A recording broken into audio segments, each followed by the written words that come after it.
Rolly, Ryan Garcia said that he would give a shot to Rayo Valenzuela. What do you think about that fight if it happens? Give a like a Rayo. or That's like what he or said. because Cody. we're Ryan, it could be he's talking about a shot at tequila. Ryan Garcia and Rolando "Rolly" Romero are gearing up for a clash in the ring, but the battle has already begun outside of it. With their fight locked in from May 2nd at Times Square, tensions are at an all-time high. Rolly has never been one to hold back his trash talk, and Ryan is done playing it cool. From threats to straight-up insults, both fighters have been exchanging verbal blows, setting the scene for what could be one of the most electrifying showdowns of the year. Hold on. You got the best left. The best left in the world. Ryan Garcia, fresh off a controversial bout with Devin Haney, is on a mission. After testing positive for Austrian and serving his suspension, he's out for redemption. But before he can get a rematch with Haney, he has to get through Rolly Romero. And if Ryan's recent statements are any indication, he's entering this fight fueled by pure rage. He's already made it clear if Rolly crosses the line, there will be consequences. Rolly, I'm letting you know now, and I hope you take this seriously, Ryan posted. I'm not underestimating you. I'm coming with real F*** king anger, and I hate that it has to be you. That wasn't just a warning, it was a straight-up declaration of war. And if anyone thought Ryan was bluffing, his follow-up was even more intense. If this fight is taking place at welterweight, does that suit you? Is that better for you? I mean, I called this years ago saying that me and him were gonna fight at welterweight, and this is when we were both 35-pounders. So, I mean, I long outgrown 140. Say whatever jokes you want on Tuesday, but if you cross the line, I'm slapping the F out of you. That's a promise. Ryan isn't here for the usual circus that comes with a Rolly Romero fight. He's seen how Rolly turns press events into a spectacle, using trash talk to rattle his opponents. But this time, Ryan isn't taking the bait. This fight is personal. He's not here for laughs. He's here for war. Meanwhile, Rolly is thriving in the chaos. He's never backed down from a verbal battle, and he's not about to start now. As far as he's concerned, he's been calling out Ryan for years, and now, it's time to prove he's the superior fighter. Is it gonna happen? Do you want it to happen? I shall see. You shall see. I shall see. Yeah. What do you make of him skipping the Haney fight for a fight with you? No opinion on that. No opinion on that either. Or I've been calling this guy out forever. I've got the biggest balls in boxing, and I'm the biggest stalker in the game, Rolly said. He knows Ryan is emotional, he knows he's furious, and he plans to use that to his advantage. Ryan isn't just aiming for a win, he wants to send a message. He doesn't just want to beat Rolly, he wants to humiliate him, erase the memory of his loss to Haney, silence the doubters, and prove he's still an elite fighter. But there's one problem: Rolly doesn't care. When asked about Ryan's rematch with Haney, he shrugged it off. I don't care. They can fight after me. I'll beat the S***T out of Ryan, and then they can rematch. He said for Rolly, this fight is all about him. He's not here for Ryan's redemption arc or his unfinished business with Haney. He wants to win, make a name for himself, and show the world he's more than just a loudmouth, he's a serious threat. Their war of words has already made this one of the most anticipated fights of the year. But the real question is, will Ryan's anger fuel him or break him? Rolly has been here before, he thrives in the chaos. But for Ryan, this is different. He's not just fighting Rolly's trash talk, he's fighting the pressure of a comeback, the weight of his suspension, and the expectations of a rematch. These fighters' history. Rolly and Ryan, they have a big history. They actually sparred before. You can go watch their fight on YouTube. They say he clout chasing. Yeah. What's up? I'm gonna be honest, man. When I watched the spar, Rolly was beating him, man. Ryan didn't have no answer. If Ryan lets his emotions take control, it could cost him everything. Rolly knows that, and that's exactly why he's pushing his buttons. He wants Ryan to lose his composure, to fight reckless, because if that happens, Rolly believes he can capitalize. In his eyes, Ryan isn't built for this type of war. He's quick, he's skilled, but he's not mentally strong enough to handle this kind of pressure. Grandpa Ismael Barroso had you fighting for your life, and Pitbull Isaac Cruz had you searching for Easter eggs in the ring.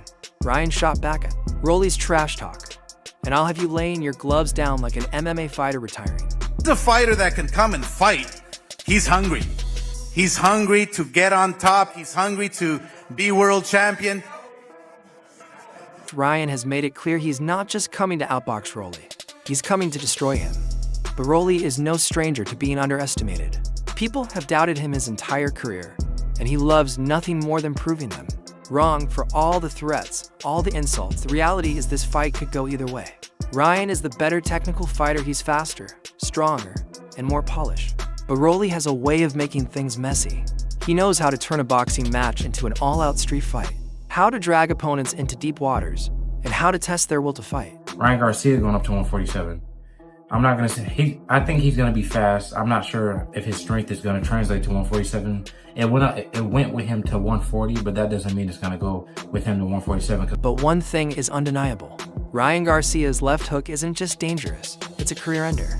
Fighters know it's coming. Trainers drill their guys on how to avoid it, yet they still end up on the canvas. It happened to Devin Haney, a so-called defensive mastermind. And now it's Romero's turn to gamble with his chin. Let's be real, Rolly doesn't have the defensive skills to avoid that shot. He's reckless, his guard is sloppy, and he walks into punches like he's collecting souvenirs. This fight isn't happening because of his skill, it's happening because he talks loud enough to sell it.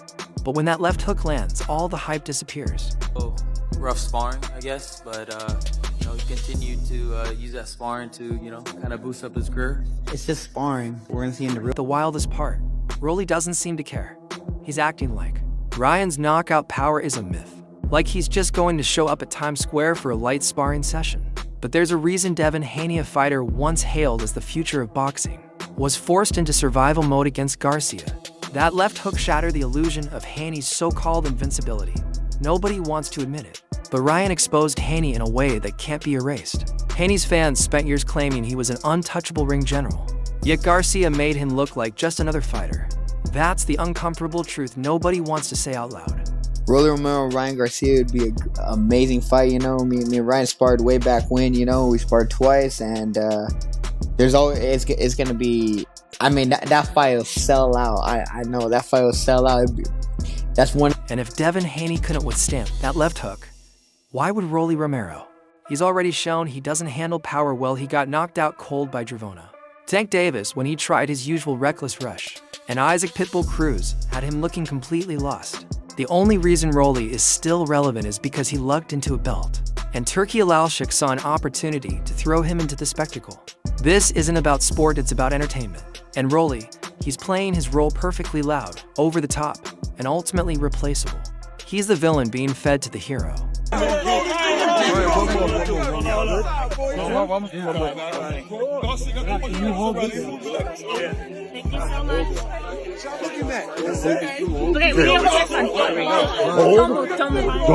Let's be real, Rolly isn't stepping into this fight with some high-level strategy. He's a wild slugger who charges forward like someone mashing buttons on a broken Street Fighter controller. That might work against certain fighters, but against Garcia, it's a one-way ticket to getting knocked out. If he rushes in, that left hook is sending him straight to another dimension. If he tries to box well, that's not even an option because Rolly isn't a boxer. He's a brawler. And that's why this fight is a setup for a brutal finish. The real debate isn't whether Rolly survives, he won't. The real question is what happens next. If Garcia wipes him out in 2 or 3 rounds, does Devin Haney actually deserve a rematch? No me cierro, como lo he dicho, yo aquí estoy para pelearle ahora en 140 y demostrarle que estamos igual de fuertes o más fuertes que en 135 y también callarle la boca. I'm not about to dodge Ryan Garcia. I'm ready to fight on 140. Haney barely made it through their first fight, and Garcia proved he was the better fighter. But boxing isn't about fairness, it's about business. Turki wants the rematch, and when Turki wants something, it happens. The issue is, if Haney and Garcia run it back, it's just going to be another lopsided beating. Haney isn't magically developing knockout power overnight, and he's not suddenly going to be able to take that left hook. Who would you say is another good trash talker in boxing? Right now, man, really, just that retarded ass fool Rolly, to be honest. Rolly right now probably runs his mouth the most, but he can't back it up. There's a difference between me and him. I talk a lot of trash, but I've been backing up everything I've been saying so far. But probably Rolly. What do you think of his fight with Ryan that's been announced? They're fighting in May in Times Square, New York City. I think that's a better fight for Ryan, publicity-wise, than... What we'll see is a repeat of the first fight, Haney getting hurt, holding on for dear life, and making excuses afterward. The bigger conversation is what Ryan does after dismantling Rolly. A fight with Teofimo Lopez makes way more sense than another unnecessary rematch with Haney. Teo has power, skills, and confidence he wouldn't just survive. he'd fight back. That's the type of fight boxing actually needs. A lot of back and forth between you and Ryan Garcia. What are your thoughts and what message would you send him right now, brother? I have no thoughts about him. I don't give a about him. He's not a boxer, so who gives a about him? Of course, thank you. But instead, we're probably getting Garcia versus Haney 2. Not because it's competitive, but because it's an easy sell. And as for Rolly, well, he better hope he can still talk after this fight, because his mouth is the only thing keeping him relevant. Once that left hook lands, his career is getting reset, and there won't be a rematch to save him. Ryan Garcia has said a lot in the past. He's claimed he was focused before, promised to take boxing seriously before, even vowed to cut out distractions before. But this time, he swears it's different. No more drugs, no more alcohol, no more wild social media antics, just boxing. The problem, nobody fully believes him yet. Ryan Garcia? Bro, he's one of the most entertaining fighters I've ever seen in my life. He gets hit, you don't know where the fuck, he throws some random ass hook that knocks people out. He gets hit, he does some weird ass. Ryan Garcia faced Devin Haney in April 2024, scoring 3 knockdowns on his way to what seemed like a decisive victory. However, after testing positive for Austrian, the fight was ruled a no contest, and Garcia was hit with a 1-year suspension, set to end on April 20th. Meanwhile, Rolando "Rolly" Romero claims he's been calling for this fight for 8 years. Now, with the showdown finally set, both fighters are bringing the intensity fans expected, setting the stage for a clash filled with bad blood. Last question. Final message to Ryan Garcia before y'all fight. No Vaseline. Uh-oh. Rolly started the back and forth, but as expected, Ryan has taken it up a notch. Romero is a fearless, aggressive fighter with serious punching power, a style that has won over fans in recent years. But now, he's stepping into the ring against a superstar in Ryan Garcia. Speaking of fight hype, Rolly admitted with Ryan, "Yeah man, it's long overdue for sure. Honestly, it kind of came out of nowhere." I'm asking you about this, right? We sparred in 2013, March 2013, right? In one moment, Ryan was talking about fighting Isaac Cruz, and the next thing you know, it's Ryan Garcia versus Rolando Romero. Even Ryan seemed caught off guard by how quickly the fight was made. But now, both fighters are locked in, hyping this fight at every turn. Neither of them is the quiet type, so expect non-stop promotion leading up to fight night. Garcia, coming off a long layoff due to his suspension, has to be fully prepared if he underestimates Rolly. He could get caught slipping. Romero isn't just showing up to play his role, he's coming to win. At the time, he's 4 years older than me, right? So that means he's 21, I was 17, right? He's going hard on me, right? After I stopped his little brother, right? To claim that he's a... The trash talk is already in full swing. Garcia recently posted on X, saying, "Not surprised at Pitbull pulling out, but we get to fight some dog food and Rolly." This back and forth is only going to heat up as fight night approaches. Both Garcia and Romero are young, explosive American fighters with contrasting styles, which could make for an electrifying matchup. Expect fireworks inside the ring with plenty of speed and power on display. Rolly has a reputation for making fights exciting, and Garcia isn't one to back down, making this one a must-watch. Yeah.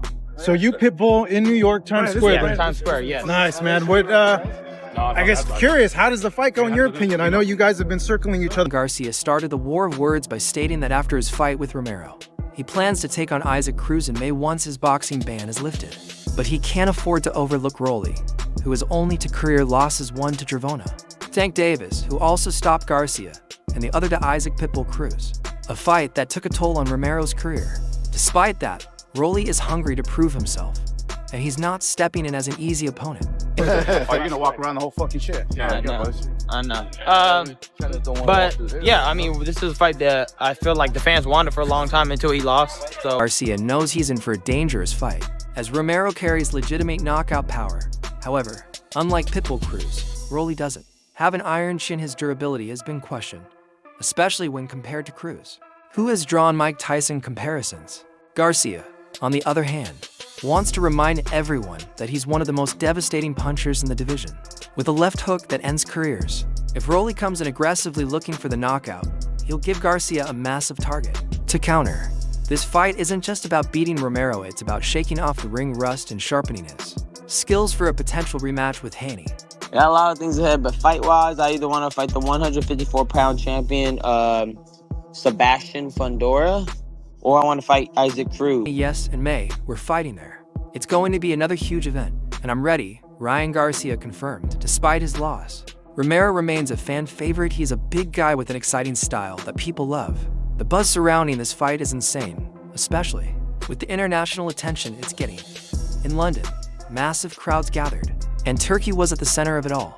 This fight being part of the Times Square triple header, alongside the creation of a new boxing league involving UFC boss Dana White, the parent company of UFC and WWE, and the much-anticipated Katie Taylor vs. Amanda Serrano trilogy on Netflix, is making this summer a landmark moment for combat sports. He hasn't really made that many adjustments, to be honest. Still making a lot of the same mistakes, still kind of fighting the same. His chin actually looks like Eyebrows were raised when the WBA released its latest rankings update, suddenly placing Garcia and Romero at number 2 and 3 in the welterweight division, despite neither being ranked at 147 pounds just a month earlier. Even at 140 pounds, Romero wasn't near the top. In January, he was only ranked 8th as a junior welterweight, after losing the WBA title to Isaac Cruz in March 2024. His only fight since was a decision win over an unranked opponent, Uriel James, in September. Meanwhile, Garcia hadn't been in the WBA rankings at all for the past year, last appearing in January 2024 as the number for junior welterweight.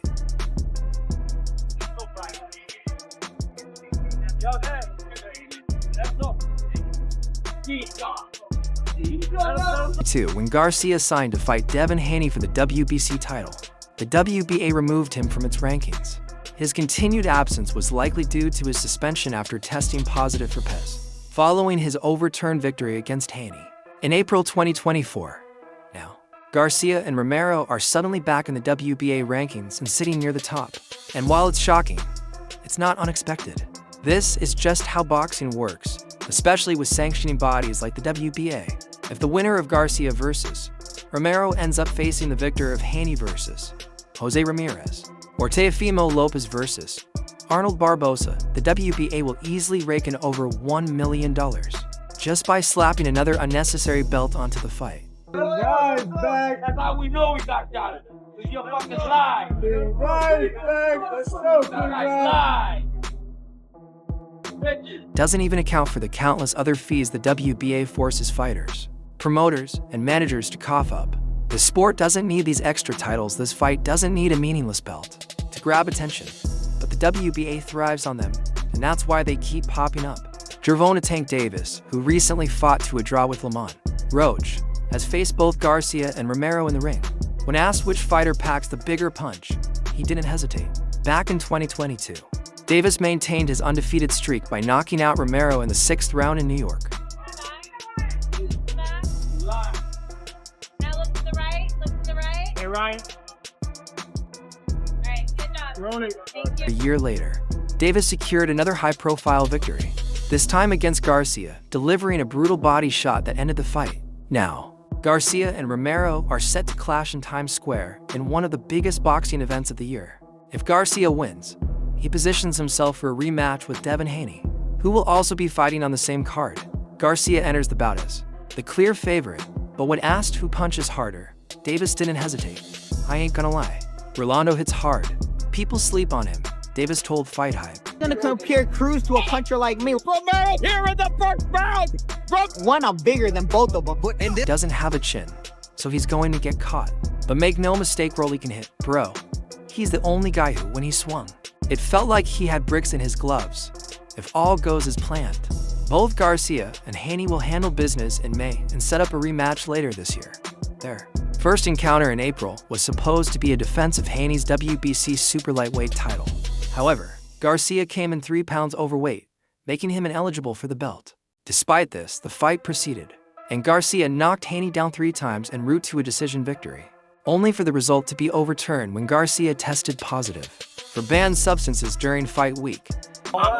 You're fighting me, right? Yeah. And I'm right here. See? See how you drop? See how you drop? So it goes like this? Interview 26 for now, Garcia. is saying all the right things, preaching respect, professionalism, and redemption. But in boxing, words mean nothing. It's all about what happens in the ring. Until he steps through those ropes and proves himself, the doubts will linger. May 2nd isn't just another fight for Garcia. It's his defining moment. If he falls short, no amount of talking will save him. How do you see this fight playing out? Drop your predictions in the comments and be sure to subscribe for more updates.